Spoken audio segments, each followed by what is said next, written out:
Artinya kita dihidupkannya pun oleh Allah demi tes-tesan la ilaha, itu disebut kalimatu haqqin alaiha. Nah, ya sebenarnya kita hidup pun ini untuk dites. Pada akhirnya la ilaha apa enggak? Paham ya? Harus dites.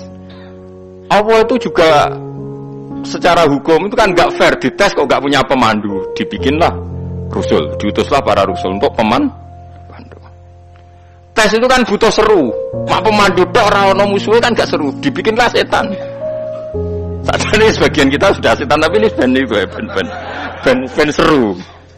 Lha ndak setan kan minal jinnati wan nas, rumangsamu setan sapa? Baik setan minal jinnati wan nas. Jadi kena muni auzubillahi minasyaitonir rajim, terjemahane berlindung Allah dari saya sendiri ya Allah itu. Lha itu kalau ulama dulu biasa auzubillahi min syururi anfusina wa min sayyiati a'malina. Sebetulnya kita berlindung hanya dari setan yang jauh, iblis enggak. Ya setan diri kamu sendiri, min syururi anfusina, dari kejelekan diri kita.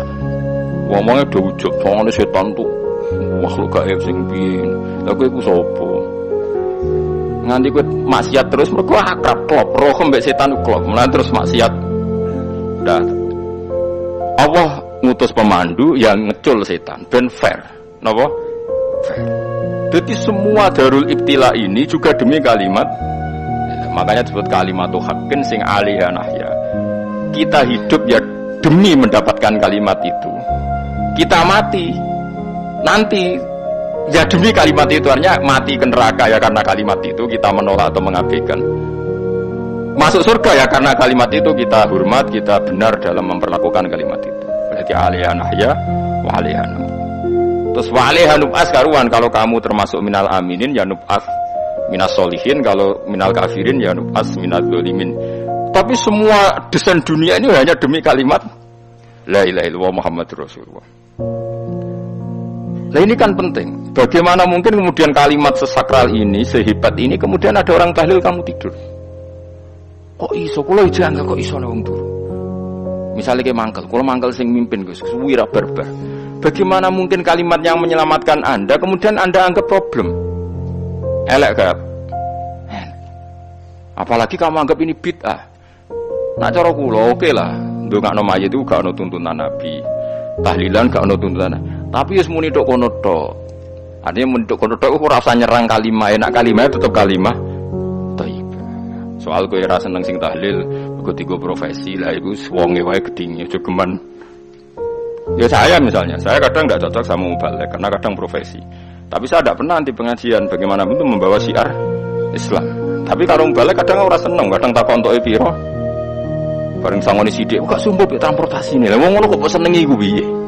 Tapi kowe terus gedeng keliru ku sing nggawa syiar Islam. Mana ada pengajian didengar orang banyak tanpa mubalek? Enggak iso. Ini iso mlepukno barang-barang ra penting dadi penting iso. Lah cara guruku teng sareng ning ape mlepuk nganggo panggung barang perkara. Tapi kadang ya benar.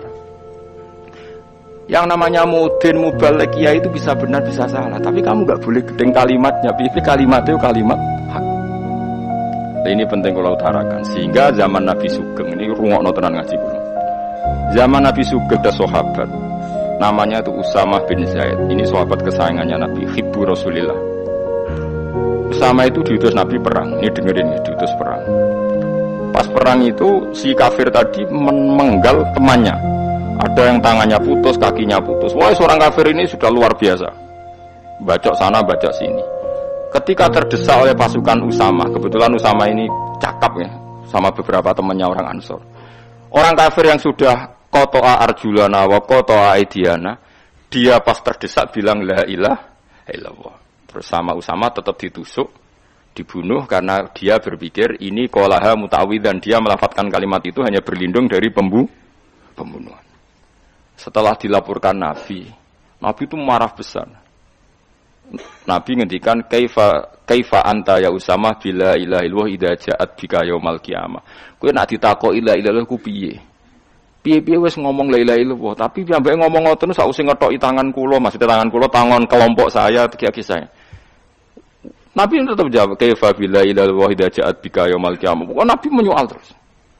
Sampai menjadi fatwa ijma'nya fuqaha, siapapun yang melafadzkan la ilaha illallah harus kita terima meskipun qolaha muta'awidzan, meskipun saat melakukan hanya cara zahir berlindung dari kematian. Sehingga kita terima. Orang kafir yang 80 tahun kafir melafadzkan la ilaha illallah 1 menit menjadi mukmin. Sampai ada ayat kulil ladzina kafaru iyantahu yufar lahum maqad salaf. Ini kalimat yang sakral, bahkan kafir yang 80 tahun saja menjadi mukmin hanya karena ngelafatkan la ilaha illallah. Mulane yang ngaji saya, yang senang saya, jangan pernah kamu mengatakan ada bid'ah yang orang bisa jadi kafir. Bagaimana mungkin orang mukmin yang ke kuburan dan melafatkan la ilaha illallah kamu katakan kafir? Padahal kalimat ini yang kafir 80 tahun saja menjadi mukmin. Saiki ana wong nglafatno la ilaha illallah mergo salah tempat pinggir patok mbok arani kafir. Kok aneh. Mungkin kafir 80 tahun udah dadi mukmin iki gara-gara ngafalno la ilaha illallah dadi kafir. Mergo mau salah tempat. Ning pinggir apa? Patok.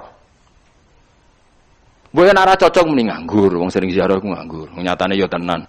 Cara dene pegawai negeri ora sering ziarah. Nah iku tapi ora usah muni kafir, muni kafir gak mungkin lah.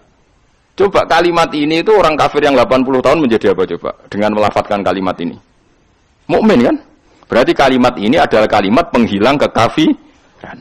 Lalu karena dilafadzkan secara salah dianggap kafir. Hanya karena bid'ah itu tidak mungkin. Makanya sebetulnya Wahabi yang alim-alim itu tidak berpendapat demikian. Saya punya beberapa referensi. Wahabi yang alim itu tidak pernah mengkafir-kafirkan orang. Karena perdebatannya seperti itu. Tapi saat ini wis kuwajo. Sebenarnya kalau orang alim itu ya mirip-mirip. Entah Wahabi, entah tidak mirip-mirip. Karena kalimat tadi. Wahabi itu kitab terbesarnya itu Ibnu Taimiyah. Ibnu Taimiyah itu punya murid Ibnu Qayyim Al-Jauziyah. Itu sampai sekarang saya lihat di fatwanya Ibnu Taimiyah itu begitu hormat sama orang-orang kita ini sama. Tapi tahu-tahu lewat penyaduran sana sini terus menjadi kacau. Jadi kalau baleni malih sampai nak kepengin duwe nikmat batinah seperti tadi yang saya utarakan. Swarga dicipta sedemikian mewah ya demi yang menerima la ilaha illallah. Terus neraka dibikin se ekstrim itu juga bagi yang nolak. Kemudian dibikin daru pelatihan yaitu dunia. Ya karena kalimat berarti kalimat itu luar biasa. Wa biha qamatis samawati wal ardu. Kalimat ini pulang menjadikan langit bumi berdiri. Bon. Lalu sekarang kita bisa ngomong, bisa berpikir, iso ngadekno BPKB macam-macam. Itu karena kita sendiri apa karena kudratullah? Saya tanya. Karena kudratullah.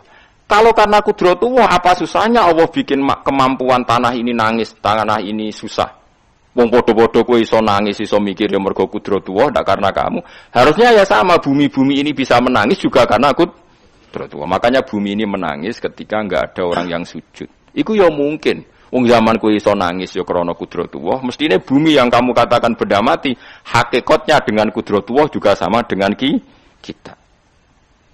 Mulane tengene kitab Al-Husunul Hamidiyah, kula ngrasa utang tenan mbek kitab niku. Dulu saya ngaji 2 tahun kitab Al-Husun. Kitabnya kecil tapi saya ngaji itu 2 tahun.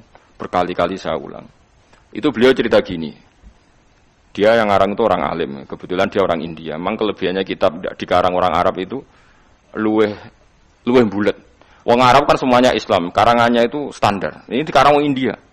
Di Tonggo Blodor, di masjidnya, dikarang ulama yang masyarakatnya itu udah karu-karuan. Beliau cerita itu gini, manusia itu punya satu kebodohan, di mana kebodohan itu disebabkan oleh robtul asbab al-adiyah, mengkaitkan sebab sing biasa-biasa. Misalnya gini, sama saya kita omongi, misalnya ada orang bilang gini, batu ini nanti itu menjadi ayam. Orang bilang mukhal apa enggak? Enggak, jawab saja. Mukhal. Kenapa bilang mukhal? Karena dikira enggak bisa kan? Enggak, jawab saja. Jawab satu-satu. Batu ini menjadi ayam. Kamu jawab mukhal. Alasannya apa? Alasannya tidak mungkin terjadi apa kamu tidak bisa? Sebetulnya karena kamu tidak bisa. Udah. Kalau dekne nyontokno mbok tau ning Indonesia ben nyontokno iku koyo klungsu lah. Anak apa biji asem nek ngene derene apa? Klungsu ya. Lau ukhbiro dzakar rajul. Andai kan orang itu kamu kasih tahu, klungsu ini biji asem itu, biji pohon asem itu. Nanti yang kecil ini suatu saat besar. Setelah besar buahnya banyak, tambah besar, tambah besar. Terus orang bilang mungkin. Ketika bilang mungkin itu karena dia bisa apa hanya karena menyaksikan berkali-kali ada kejadian nak kelungsu ditandur, iku iso dadi gede. Coba sama jawab. Karena dia bisa apa karena hanya menyaksikan itu sering terjadi? Hanya menyaksikan. Artinya zaman dia mengatakan mungkin itu pun tidak memberi kontribusi ikut buat. Iya enggak? Tetap bergantung kudrohnya Allah.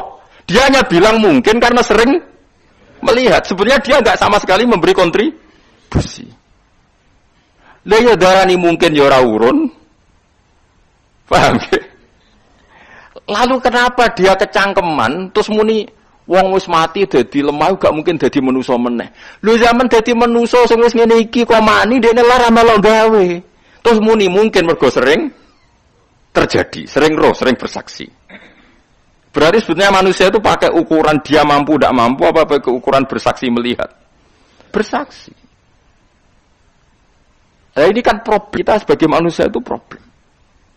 Mulane disebut wa kanal insanu dzaluman jahula wis goblok aja-aja. Mergo manusia ku nek wis goblok aja-aja. Makanya saya kemarin diminta ngisi di pondok kajen. Kalau sampeyan berdebat sama orang ateis atau orang komunis itu gampang saja. Dilatih begini seperti teorinya Quran. Ya nanti saya teruskan ini tak ulang lagi ya. Saya ulang lagi ya. Andai kan nggak pernah terjadi telur itu jadi ayam, nggak pernah terjadi sama sekali. Telur itu jadi ayam. Terus kamu mengasih tahu orang tadi, telur ini loh nanti jadi hewan yang hidup terus terbang. Mesti dia bilang muhal, mau benda mati kok nanti jadi benda hidup yang terbang ngalor ngidul. Berhubung sering terjadi dan dia pun tidak ikut bikin, bilang mungkin. Paham? Saya ulang lagi ya. Berarti dia bilang mungkin karena sering apa? Terjadi dan dia lihat. Andai kan pertama kali nggak ada telur sama sekali yang jadi ayam, terus pengalaman pertama di dunia belum pernah terjadi. Kamu kasih tahu telur ini nanti jadi ayam terus terbang. Orang ini bilang muhal enggak? Muhal. Berhubung sering terjadi bilang enggak?